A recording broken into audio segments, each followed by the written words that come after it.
YouTube world, back at it once again, Instant Classic 8. Click that link below and follow me, twitter.com/TheRealClassic. Tonight we're doing a quick hits for UFC 146.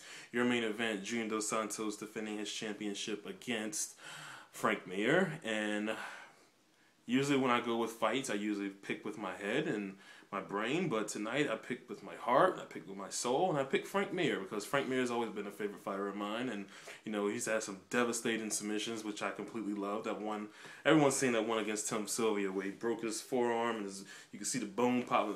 Yeah, it's just horrible. And of course, his last fight, which he submitted Antonio Rodriguez Nogueira and broke his. Everyone remembers those fights, but anyway. I picked Frank Mir to win this, and I knew that the only way that Frank Mir could win this if he took Junior Dos Santos to the ground and tried to go for a submission. Well, right away he tried to do that, and Junior Dos Santos completely shut that down. And then from there, it was a stand-up battle, and you can pretty much guess what happened. Frank Mir barely made it through the first round. That second round, JDS caught him with a straight shot. Frank Mir falls back. And then Dos Santos was kind of like giving him a chance to get up. And then Frank was just stumbling all over the place. And then he fell on his back again. And Dos Santos gave him one hammer fist. And then that was it. Dos Santos is still your champion.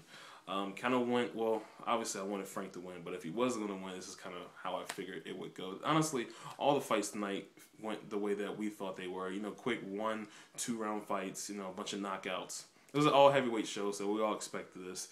Your co-main event, Cain Velasquez against Antonio Silva. This was a bloodbath.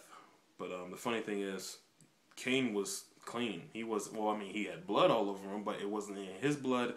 All of it came from Silva. He got busted open with some elbows. And this was brutal. I mean, blood was just everywhere. This is like one of those fights that you don't want, you know.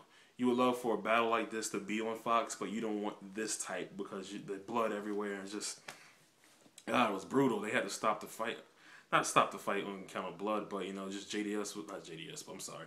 Cain Velasquez was just doing ground and pound, and, you know, he pretty much had it, and they just went ahead and stopped it. So he picks up a big victory. Also picking up a big victory via knockout, Roy Nelson, who he tied up his hair. He looks so much better. But yeah, Roy Nelson got a big victory. But speaking of big victories, Dan Hardy got a big victory. This was something he needed, and you could see the expression on his face when he won. He was relieved because this dude has lost a bunch of fights in a row, and you know, I know Dana loves him, but if he'd have lost this fight, there's just no way I could have seen him keeping him. They would have to cut him for sure. But he wins. He lives to fight another day. The only other surprise of tonight came when Barbosa TKO loss. You know, a lot of the guys I was with, you know, they had not seen that Terry Edom from the Terry Edom fight, the knockout from UFC 142. You know, the spinning back heel kick. None of the guys had seen that, and I showed it to them on my phone. Everyone was going crazy. I was like, yeah, there's no way this guy, you know, coming off that fight, there's no, I believe that was his last fight. They're like, yeah, no way, you know, coming off that last fight, there's no way you could have lost, and TKO lost, so surprising, but he'll have to rebound. But either that, I really enjoyed tonight's show. Hopefully do another heavyweight show, you know, in the next few years or so, because I really enjoyed tonight. UFC 147 is next month. I mean, does anyone really care about this, to be honest with you? I don't. I mean, I do want to see Belfort and Silva, Vanderlei Silva, but other than that, I don't really care. Everyone's waiting for June 7th, of course. We know what that show is. But let me know what you think of tonight's show.